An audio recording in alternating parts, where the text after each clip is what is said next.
I didn't lose money to a scammer or a stranger. I lost it to my own mother. She said it was temporary. What happened next involved paperwork, a police desk, and a car that disappeared overnight. If this sounds familiar, share your story in the comments. Work didn't stop just because my savings were gone. Orders still moved through the system, trucks still checked in late, and emails kept landing in my inbox with the same subject lines as yesterday. Fingers stayed on the keyboard while my phone vibrated every few minutes against the desk. I ignored the first 2 calls. The third came from my aunt. "Your mom said you already agreed to help her," she said, skipping any greeting. "This is family business. Don't turn it into something ugly." The call ended before there was space to answer. Another message followed, this time from a cousin. Then a voicemail from an uncle who hadn't spoken to me in years. Different voices, same sentence. "Help your mother. Don't embarrass her. Don't make noise." At lunch, my manager stopped by my desk. He spoke softly, like this was about a dentist appointment. "If you need to leave early, that's fine," he said. "Just let HR know if it involves financial disputes. They need documentation if it affects scheduling." Paperwork again. Everything wanted proof. By mid-afternoon, the phone went back into my bag. A short message went to my calendar. Personal errand. No explanation attached. The fast food place near the office stayed busy even between rushes. Daniel sat across from me with a tray between us, fries untouched. He didn't rush. He never did. The bank statements slid across the table. "The access wasn't hacked," he said after a glance. "Someone logged in with permission." That part I know. "What matters is whose name the account belongs to," he continued, "and what the money was used for." A pause followed while he checked another page. "If it's your money," Daniel said, "the system doesn't care who cried first. It cares who signed." That was all. No advice about forgiveness. No warning about consequences. Just process. Back at the office, notifications piled up again. This time they came with screenshots. A post from my mother, smiling beside a car I had never seen in person. The caption read like a press release. "So proud of my daughter. She surprised me with my dream car." Comments stacked fast. Someone wrote, "You raised her right." The next morning followed the same schedule as always. Trucks checked in late, a shipment flagged for review, someone asked about overtime. Work kept moving, even as my phone kept lighting up. Calls came between emails. Some went unanswered. Others left messages that sounded rehearsed. "Your mom told us you already said yes," my aunt said in one voicemail. "She wouldn't lie about something like that." Another relative tried a different tone. "Whatever you two talked about is your business," he said. "Just don't drag the rest of us into it." By mid-morning, the story had settled into a clean version. I had agreed. I had offered. I was helping my mother. The phrasing stayed consistent, like someone had sent out notes. A message popped up from my cousin during a meeting. "You did a good thing. Don't ruin it now." The meeting ended. Chairs scraped back. A supervisor asked for updated numbers. No one mentioned my phone buzzing on the desk. Near noon, my manager stopped by again. He didn't sit. "HR flagged your early departure request," he said. "If it's a financial issue involving family, they'll need something in writing." "What kind of writing?" "Anything official. Bank notice, police report, something that shows it's not a scheduling preference." His tone stayed neutral, like this came up often. Maybe it did. Lunch passed without appetite. By early afternoon, the decision had been made for me. A short email went out. Personal matter, leaving early. The drive took less than 10 minutes. The same fast food place, the same cracked table. Daniel was already there, sleeves rolled up, eyes on a stack of papers. He didn't ask how things were going. Who had access to the account? He asked instead. Family. Limited access. Supposed to be emergencies only. Emergency defined by who? That earned a pause. The statements moved back and forth across the table. Dates circled. Amounts underlined. This wasn't a transfer, Daniel said. It was a withdrawal. What difference does that make? A big one, he replied. Withdrawals don't pretend to be temporary. Another page slid over. The signature authorization hasn't changed in years. Still yours. A few customers laughed behind us. Someone complained about cold fries. So what does the system see? I asked. Daniel leaned back. It sees money leaving an account with your name on it, and it sees what that money bought. And people? They don't matter much, he said. Paper does. That was the closest thing to humor in the conversation. It wasn't funny. It landed anyway. A call came through before the tray was cleared. It was my uncle this time. Your mother is embarrassed, he said. She feels attacked. Attacked by what? By you not backing her up. The line went dead again. Back at the office, work wrapped up without ceremony. An automated reminder popped up about expense reports, another about compliance training.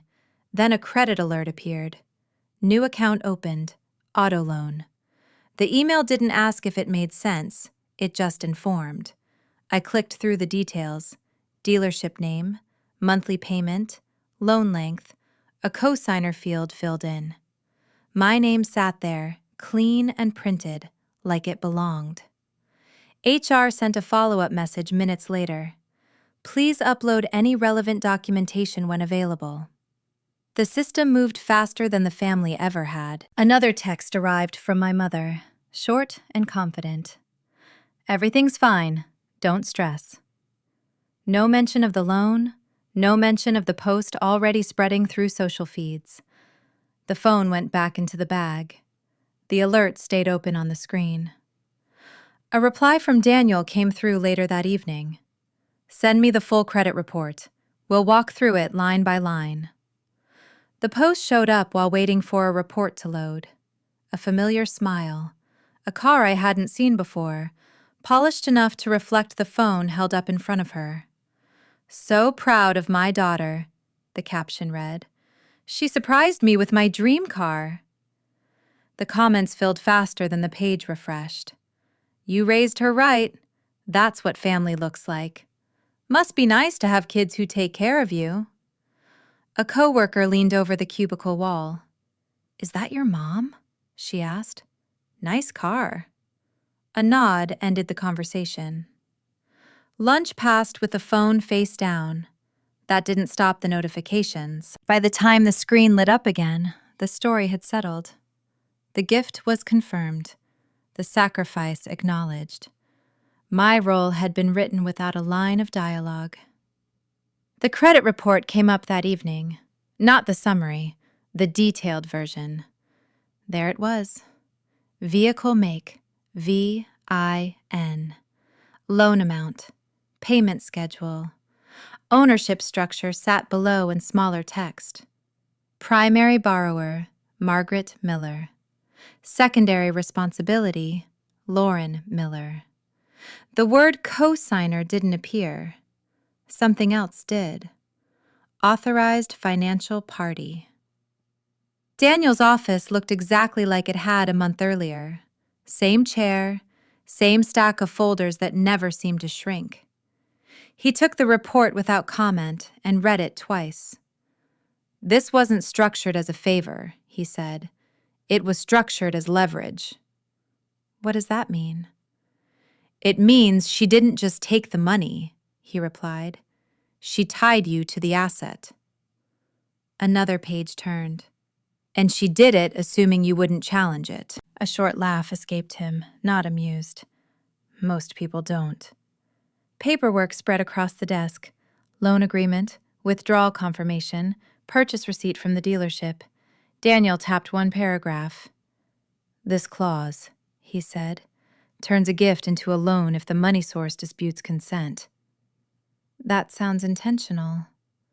"It is," he said, "but intention doesn't cancel rights." A pen slid across the table. "If your name stays connected, you can claim ownership. Not emotionally, legally." "What's the catch?" "Time," he answered, "and paperwork." Nothing about that sounded accidental. The next week filled with forms, requests, calls that went unanswered, a visit to the bank, another to the dealership.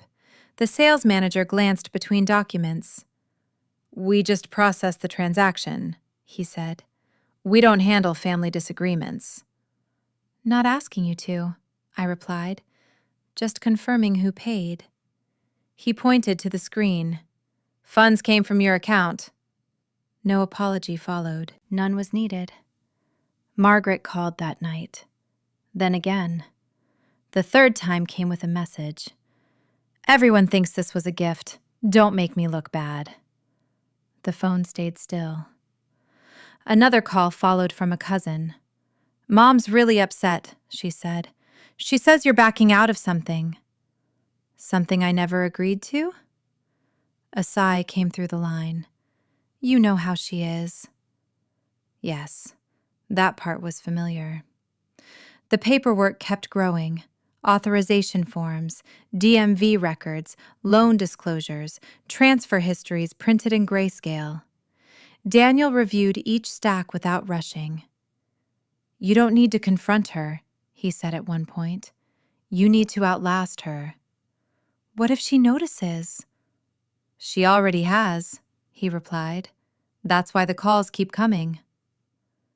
The next message from Margaret arrived mid-morning. "Please confirm to the family that you bought the car." No greeting, no question mark. The phone went back into the bag. At the DMV, the clerk didn't look up. "Ownership change?" she asked. "Yes." "Vehicle present?" "No."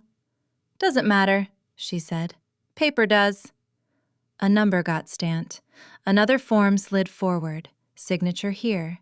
The pen hesitated. Not long enough to draw attention. "What happens next?"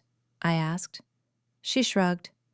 "If everything checks out, it processes. If not, someone calls you." "How long does that take?" "Depends," she said.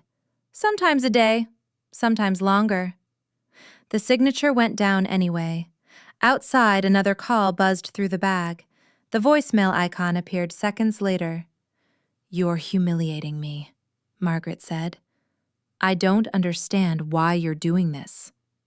The message ended without waiting for an answer. Back at the office, a calendar reminder popped up. Quarterly compliance review. The system loved reminders. Daniel sent a short email that night. "Documents submitted. Next step moves fast." No encouragement, no warning, just motion. Dinner stayed on the table while forms uploaded. A confirmation page blinked, then disappeared. Another notification followed. "Request received. Processing." The phone lit up again, this time from an unknown number. It went unanswered. The laptop stayed open as midnight crept closer.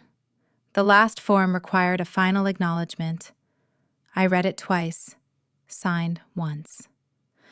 The post showed up while waiting for a report to load.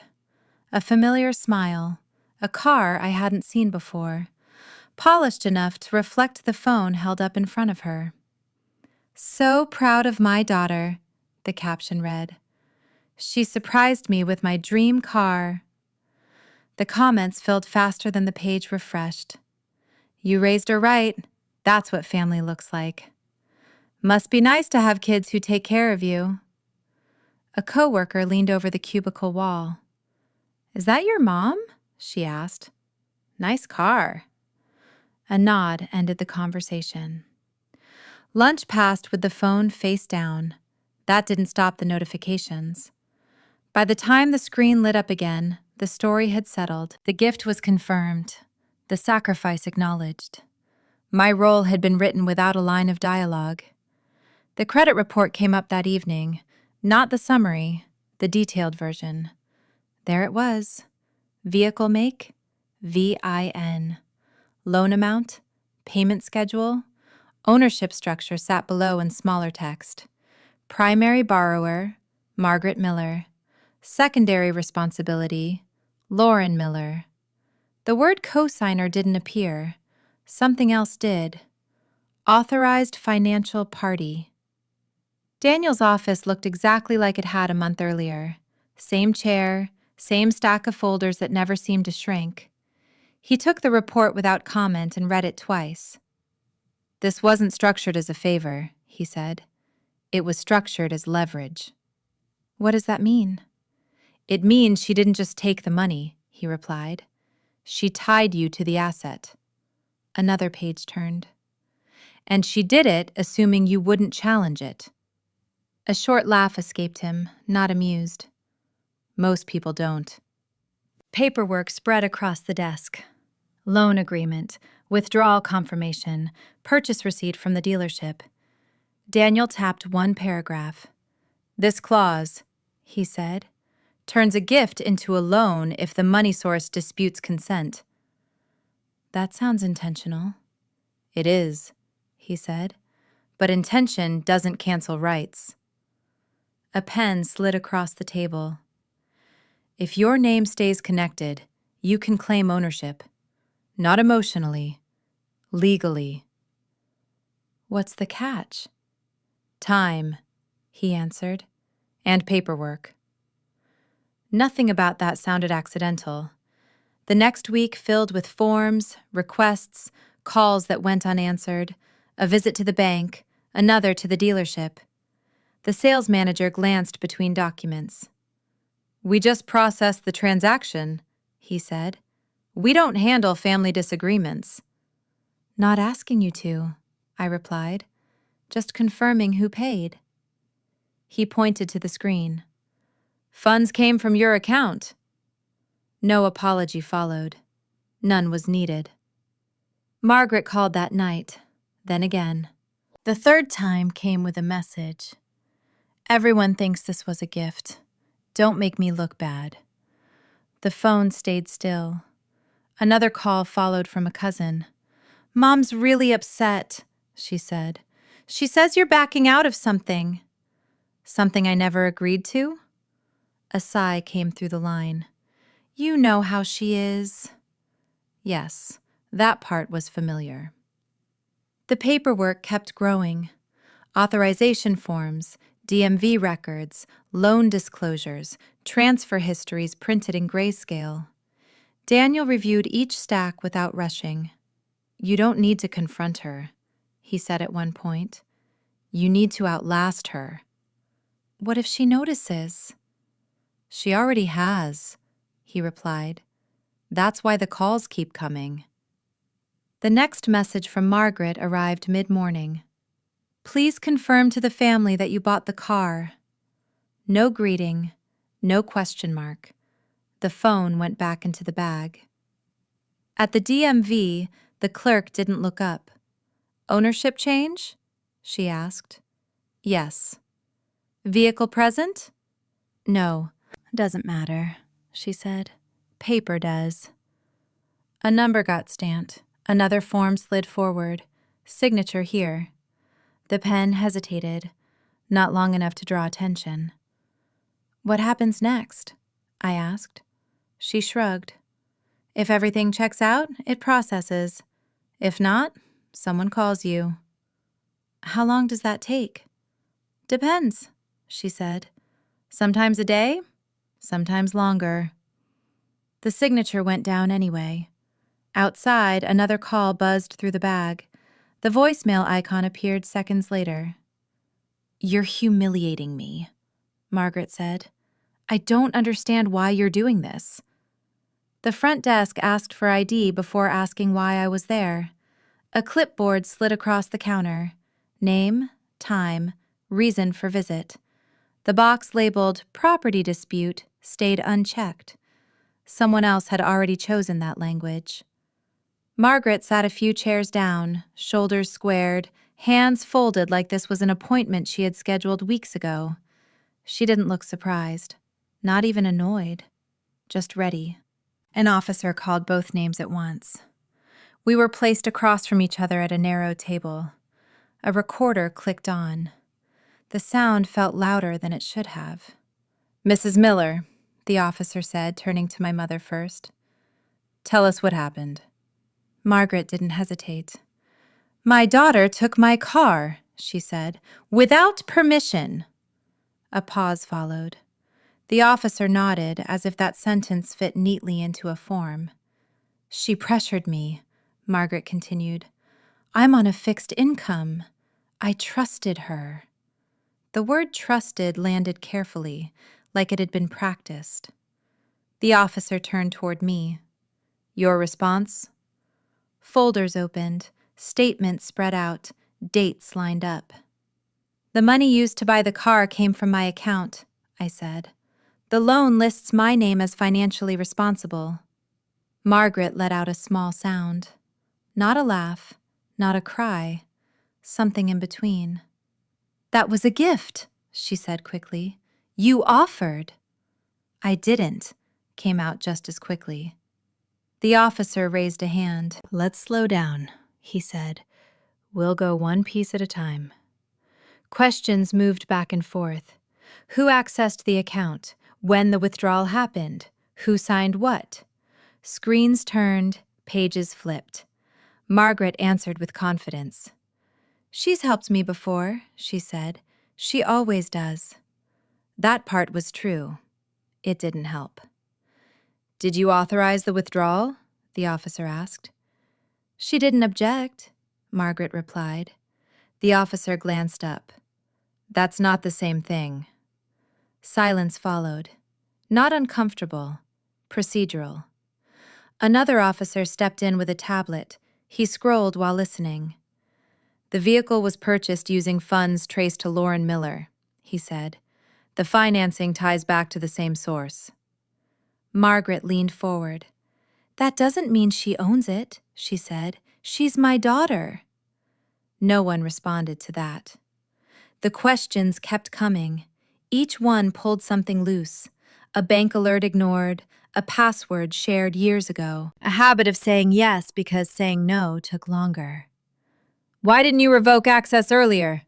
the officer asked. The answer didn't arrive in a clean sentence.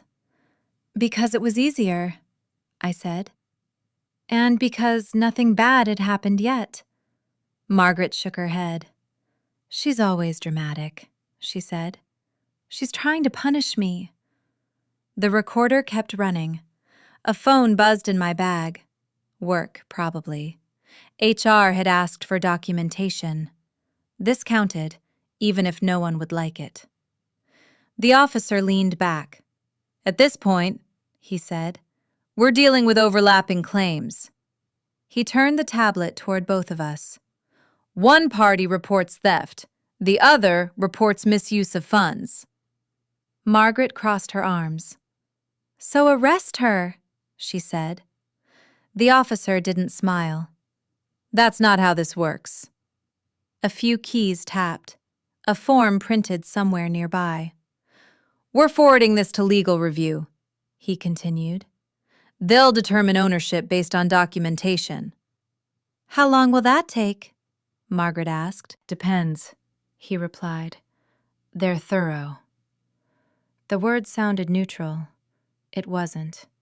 Another question came my way. "Do you want to add anything else to the record?" A dozen things could have filled that space. None of them would have changed the process. "No," came out instead. Margaret turned toward me then. "You didn't have to do this," she said. "You're tearing the family apart." The officer cleared his throat. "Let's keep comments directed to us." Margaret pressed her lips together. Outside, phones rang. A printer jammed. Someone laughed down the hall. The building kept operating. The officer gathered the folders into a single stack. "You'll both be contacted once legal reviews the file," he said. "Until then, We advise no further action regarding the vehicle. Margaret stood first. You're making a mistake, she said, not to the officer. The door opened. A clerk passed by with a cart of forms. My phone buzzed again. A calendar reminder slid across the screen. Staff check-in tomorrow at 9. Margaret walked ahead without waiting. The officer nodded once and returned to his desk. The call came during a workday that refused to slow down. A carrier missed a window. Someone needed approval. An alert chimed again, this time from a number marked official. Lauren Miller? Yes? This is regarding the vehicle ownership review. A pause followed while a keyboard clicked on the other end. The funds used for the purchase were traced directly to an account solely in your name, the voice said. The loan documents list you as the financial guarantor with priority claim. No emphasis, no sympathy, just facts stacked neatly. What does that mean in plain terms? It means you hold the legal right to the asset, the caller replied. Any transfer or sale would require your authorization. The line stayed open long enough to deliver the warning. Be advised, she added, that exercising that right may carry civil and familial consequences. Familial. That word didn't appear anywhere else in the paperwork. Margaret found out before I could explain anything. She always did. This is ridiculous, she said over the phone. They're punishing me for being a mother. Her version shifted mid-sentence. You offered the money, she continued. No, wait. You said you'd help. That's not the same thing. Another call followed 10 minutes later. They didn't listen to me, she said. I told them you get confused about finances. The next one came with a different angle. They're discriminating against seniors, she said. I'm filing a complaint. Each version sounded certain while it lasted. At the station, the response stayed unchanged. We document, an officer said. We verify. We don't interpret intent. Margaret leaned across the counter. This is unfair, she said. She's taking advantage of me. The officer nodded once. I understand this feels upsetting, he replied, but the documents are clear. A clerk slid over a printed summary, dates, amounts, signatures aligned in a way no one could argue with. Paper doesn't lie, the clerk said, not looking up. The phrase wasn't meant to be comforting. It wasn't meant to be anything. Daniel met me later with a folder already labeled. You're cleared to act, he said. That doesn't mean you should hesitate. What's the fastest option? Sale, he replied. Clean transfer, market rate, no delay. And the fallout? He didn't answer right away. You already have fallout, Daniel said. This just gives it a timeline. The dealership moved quickly once the ownership issue resolved. No questions about family, no interest in context. Title's valid, the manager said. Funds clear. He glanced at the screen again. You sure about this? Yes. The sale agreement landed on the counter, paragraphs stacked, boxes checked. A final call came through from Margaret while waiting for the paperwork to print. You think you've won, she said. You're humiliating me. No one is watching, came back flat. This isn't a performance. Silence followed. Then a sharper tone. You'll regret this. The dealership phone rang behind the counter. A printer jammed. Someone laughed at a joke that had nothing to do with us. Daniel reviewed the contract line by line. This converts the asset back into cash, he said. It closes the loop. And legally? Legally, he replied. It ends the discussion. A clerk slid the pen across. Sign here, she said. And here. The signature didn't shake. Not because of confidence, because this part was simple. Outside, a notification popped up. Credit update pending. Another system keeping score. Margaret called again. The phone stayed in the bag. The payment confirmation arrived minutes later. Funds processing. Estimated completion, 1 business day. Daniel checked his watch. Once that hits, he said, there's no undo button. That's the point. He nodded. The dealership door closed behind us. Traffic moved the same way it always did. A message from HR waited on the screen. Any update? Not yet. The contract copy slid into the folder. The folder went into the bag. Another call buzzed through. This one from a blocked number. It went unanswered. The deposit cleared before noon. No ceremony, no alert sound worth remembering. Just a line added to the account history, restoring the balance to a number I recognized. 25,000. Exactly. The bank didn't ask how it felt. It never did. A message followed from the dealership confirming completion. Another from Daniel, brief as always. Funds settled. That closes it. Margaret didn't accept that version. She went back to the station the same afternoon. The officer on duty recognized her name before she finished the sentence. "The vehicle?" he asked. "Yes," she said. "It was taken." A few keys tapped. A screen refreshed. "It's no longer registered to you," he replied. The ownership transferred and the asset was sold. "That doesn't make sense," she said. "I'm the one who drives it." The officer didn't argue. "Driving isn't ownership," he said. "The title determines that." Margaret raised her voice. "She manipulated the paperwork!" He nodded again, the same neutral motion used for everyone. "You're welcome to pursue civil options," he said. "There's no criminal basis here." "So that's it?" "For us," he answered. "Yes." The complaint closed without a signature from me. No appearance required. The system had already finished its work. Family messages slowed after that. An aunt stopped replying mid-conversation. A cousin sent a single sentence. "I didn't know it was like this." No follow-up came. Others chose silence. That worked too. At work, HR accepted the documentation without comment. A short reply landed in my inbox. "Thanks for the update. Let us know if your schedule needs adjustment." Nothing needed adjusting. The trucks kept missing windows. Reports still came due. Work didn't care who had won. That afternoon, Daniel walked me through the rest. "Change every access point," he said. "Passwords, backup emails, security questions." "What about family access?" "Especially family," he replied. The bank handled it efficiently. A representative confirmed each step. "So you'd like to remove all secondary permissions," she said. "Yes." "And set a new authentication method?" "Yes." "Understood," she replied. "This will prevent unauthorized activity." Unauthorized sounded generous. Notifications followed in quick succession. Access revoked. Credentials updated. A new account number issued.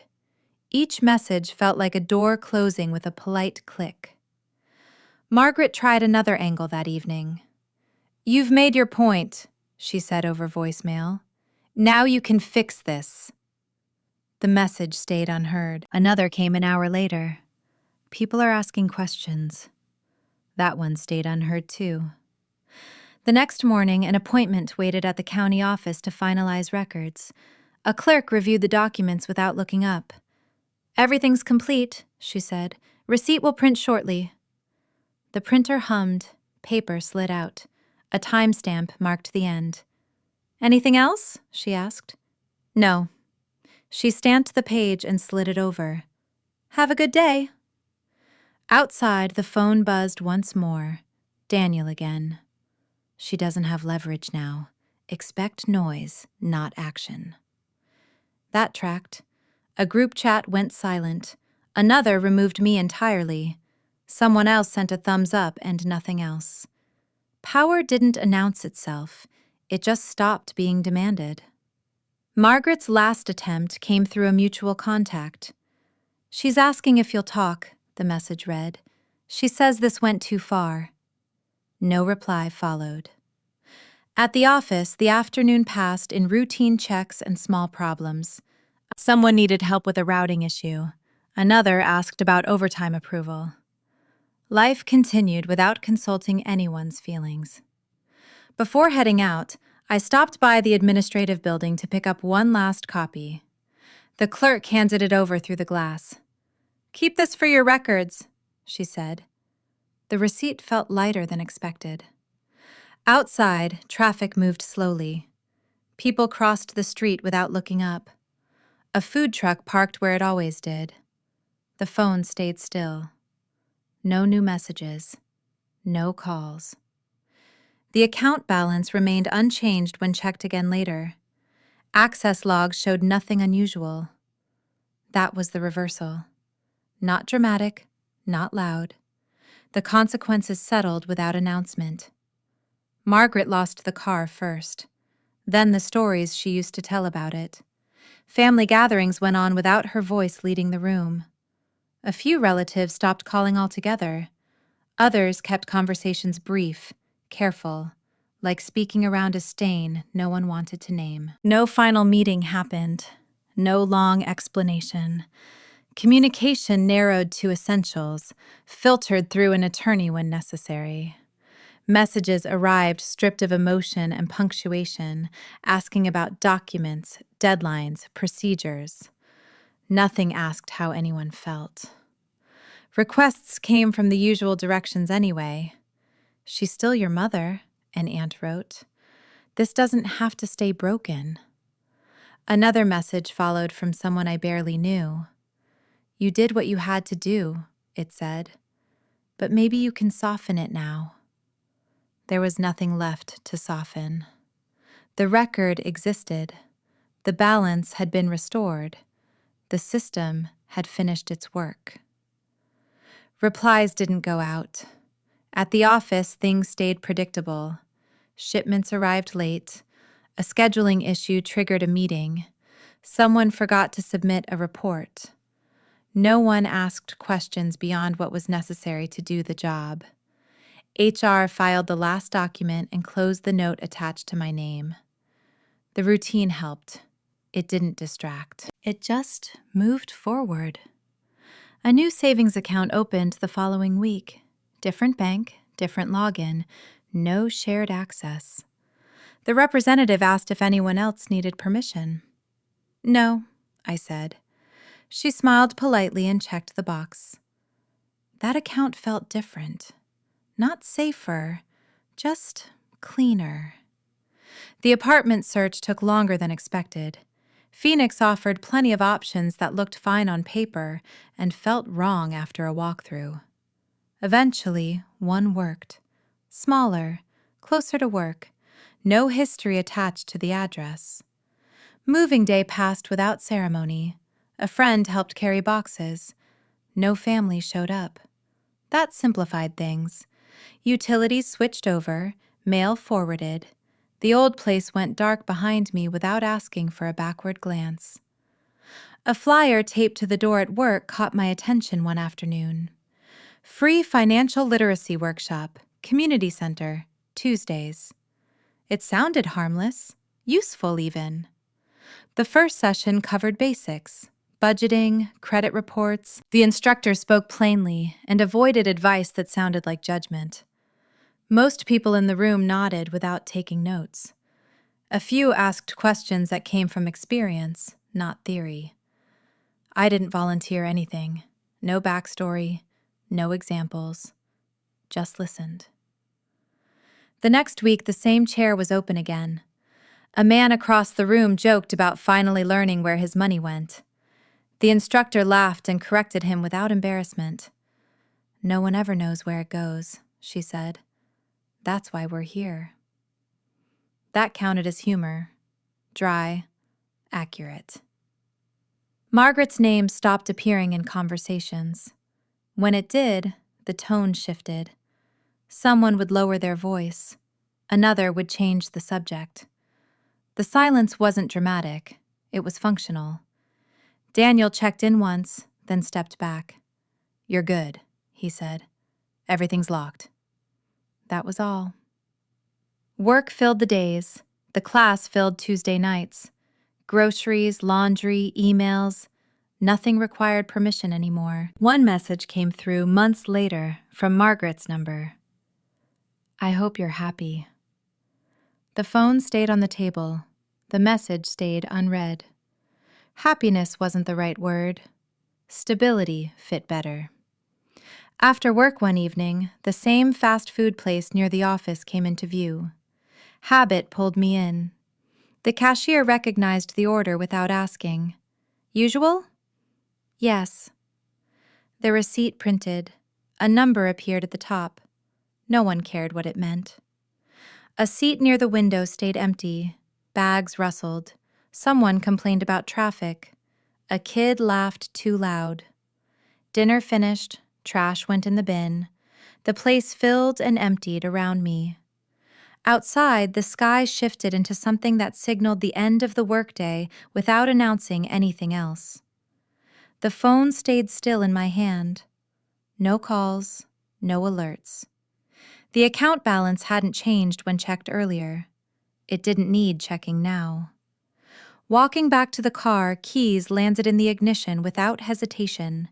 The engine started. The dashboard lit up and settled. Nothing followed me out of the parking lot. Control didn't arrive with relief or celebration. It returned the way it had left, through paperwork, timing, and the decision to stop explaining myself. The street ahead stayed clear enough to keep moving.